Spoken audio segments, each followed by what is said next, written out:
भाईजान तोतापरी आ चुकी है प्योर ब्रीड मक्खी चीनी ओरिजिनल खट्टे कलर के अंदर। सारी बकरियां दिखाऊंगा, 20 से 30 बकरियां ओरिजिनल खट्टे कलर के अंदर गब्बन तैयार।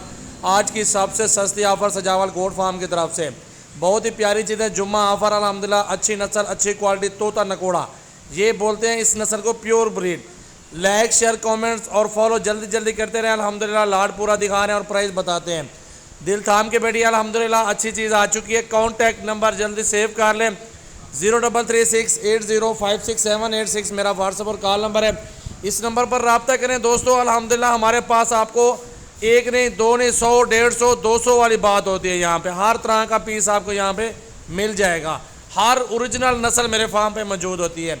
आपके सामने देखिए, लाड लेंगे लाड सस्ता पड़ता है, अगर 1 2 3 लेंगे तो वो अलग प्राइस में पड़ती है। अच्छी नस्ल, खूबसूरत क्वालिटी और ज़बरदस्त ब्रीड दोस्तों और व्यूअर के लिए स्पेशली डिस्काउंट ऑफर होती है मेरे फार्म की तरफ से। चेक कर लें कि कितनी खूबसूरत और ओरिजिनल चीज़ें मौजूद हैं। बहुत ही खूबसूरत और अच्छी नस्ल है, टॉप क्वालिटी ब्रीड है। 2 से 3 बच्चे और 3 लीटर दूध भी ज़बरदस्त, और साल में ये डबल माशाल्लाह बच्चे दे देती है। 2 साल तो इनकी बच्चे बेचे ना, 2 साल के बाद बेचने पे आ जाएं अल्हम्दुलिल्लाह जानवर डबल से ट्रिपल हो जाएंगे इंशाल्लाह ताला। लाइक शेयर कमेंट और फॉलो